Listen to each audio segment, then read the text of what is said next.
Welcome, ladies and gentlemen. Thank you so much for your great support always. I'm so grateful for your continued support to this channel. Thank you so much, ladies and gentlemen.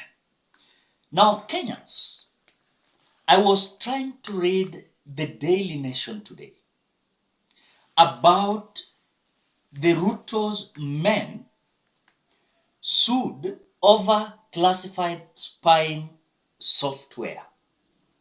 And I was curious about reading this. Now, down below here, they are saying a high-stake commercial litigation has exposed President William Ruto's alleged plan to acquire an online propaganda machine to counter hostility against his administration and boost his re-election campaign. The fallout between the president's close aides and the American owners of the 120 million software has revealed that the scheme to deploy confidential software with the capacity to spy on targets. Remember here, we are having those close allies of William Ruto. Chris Kiptoo is the principal secretary of National Treasury.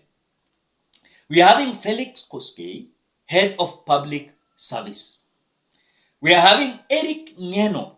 Remember, Eric Ngeno is the president's speech writer. And we are having Jayesh Saini, health sector entrepreneur and the owner of Nairobi Women. And remember, he was also connected with this SHA thing. Do you remember? That he was given that tender whereby when Kenyans were being migrated from NHIF to SHIF. Ladies and gentlemen, before we continue to interrogate what is this about this software, ensure you like the video.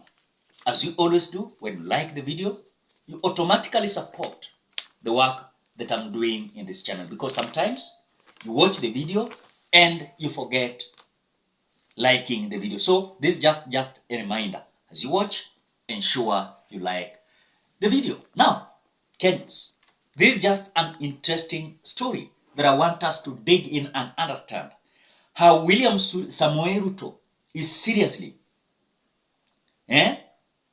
planning to be re-elected, not even to deliver. So we are being told that court documents that has been shown that the software was to have the capability to conduct searches of journalists and media houses, which will enable the government to produce and disseminate dossier that will counter the credibility of the media. Remember, Citizen TV, immediately the nation address at parliament buildings, the NTV came out leaking how William Ruto speech, bigger percentage of it was lies. Ilikuwa uongo tu. So William Ruto is so terrified about this. And so he's having his close allies who are dealing with this. We are having Chris Kiptoo, we are having Felix Koskei, we are having Eric Ngeno, who is a writer, presidential speech writer, and we are having Jayesh Saini. Now, I want us to look at Jayesh Saini, the work of Jayesh Saini. We are being told that Mr. Jayesh Saini is behind this plan. And remember, he's a billionaire, an entrepreneur, the owner of the Nairobi Women Hospital, and he was given this mandate to transfer Kenyans from NHIF to SHIF. Now, we are being told that Jayesh Saini is having a mandate of being consulted, and of course, after being consulted, he is regarded as someone who is going to fund this project. Yes? And so according to Ms. Washuka, this person that has come out to file this case in court, she's saying that Mr. Ngeno, who is the president speechwriter, and Mr. Saini attend a follow-up meeting on November 22, 2023 at office in Ak Place on Nyangumi Road. It was during this meeting that Ms. Wachuka was the first introduced to Saini. In other words, the way we are being told here with this, I want us to confirm about this. There's something here very crucial I want us to look at. There's something here. In other words, the case that has been filed yesterday by Mary Washuka Maina, and a dual Kenyan and Canadian citizen, she is the one who was behind this software. And so kuna kitu ilikuwa apewe. You know? But now,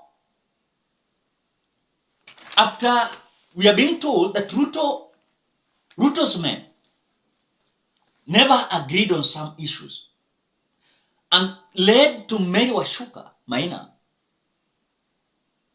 taking them to court, as things are being classified here.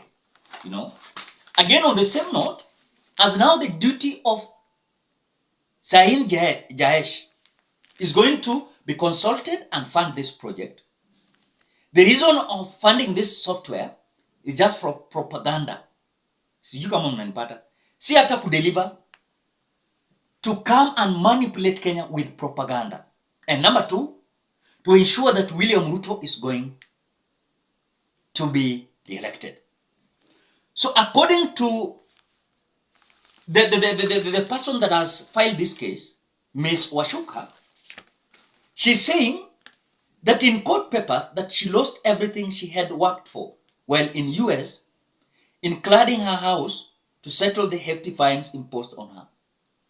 On July 24, Ms. Washuka and Mr. Ngeno, who is the presidential writer of William Ruto, met at parking lot in Kilimani. Again, Mr. Ngeno promised to pay Ms. Washuka all cash promised for the job and advised her to be patient. In other words, hii watu wanajifanya ni kama pesa hakuna na ni kama pesa iko, and they want this software. Since this meeting, Ms. Washuka says he's yet to receive single coins promised. Instead, she has been receiving death threats sent to her through email and text messages. The death threats have been extended to her parents. Yes. And so this is pushing him, or rather her, to come out and expose this. Remember, something that also caught my attention, that as much as we are concerned, this software is worth 120 million. Yes, worth 120 million Kenyan shillings. Here, iko hapa, ndio hii hapa. Hapa, 120 million Kenyan shillings. The question is that I'm trying to understand about this. In other words, ni story kubwa hapa. Kubwa. Lakini the main aim here is to flood Kenya with propaganda. So that, in fact, we are being told even they want to come out and influence trending hashtag. Ndio hii si mimi nimesema. Ndio hii hapa, sijui kama kamera inaonyesha. Ndio hii hapa. Ndio hii hapa. They will be influencing the trending hashtags. So further, the software was to be programmed to allow the government to monitor and influence trending hashtags on social media monitor public sentiments about the president and gauge his popularity based on ethnicity.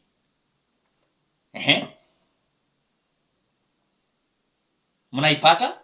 So Ms. Washuka and her team of software developers in the US were further tasked with customizing the software to improve the image of the president and his deputy.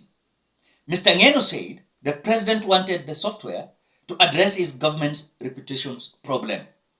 The software that Ms. Washuka and her team were to deliver will also conduct searches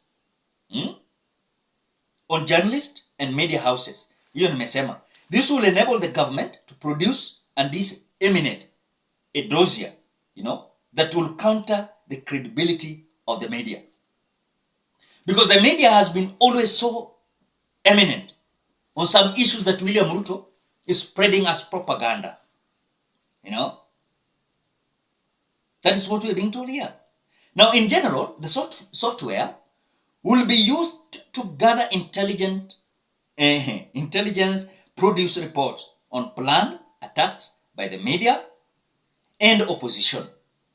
And this will make it easy for the Ruto administration to influence the public's perception of his government. Lastly, the software was to be used for profiling and management. And so government officials will map out behaviors, skills, and knowledge to understand the mental processes and social partners of politicians and use this information to their advantage. Sijui kama mnapata. And this software is our money that is going to be used. And so because payment imekuwa shida, so they are threatening the owner of the software. At lazima deliver. If you want to understand that these people are so crazy, you have not paid, and again you want software by force. Na death threat. So ilibidi the owner of the software and her team waende kotini. Kwenda kotini, ndio hii maneno inatoka. Ruto men sued over classified spying software. Ya kuhakikisha kwamba wanaenda kuspread propaganda. Number 2, wanaenda kuhakikisha kwamba William Ruto is going to be re-elected 2027. Number 3, they are going to influence a trending hashtag that is going to make William Ruto to be popular. Number 4, they're going to ensure that William Ruto is going to be accepted across all ethnicity across the Republic of Kenya. Ladies and gentlemen, what do you think? Drop your opinion at the comment section below. Otherwise, thank you so much because of your great support. Please consider subscribing, liking, commenting, and sharing this video. Bye-bye till you meet in another video.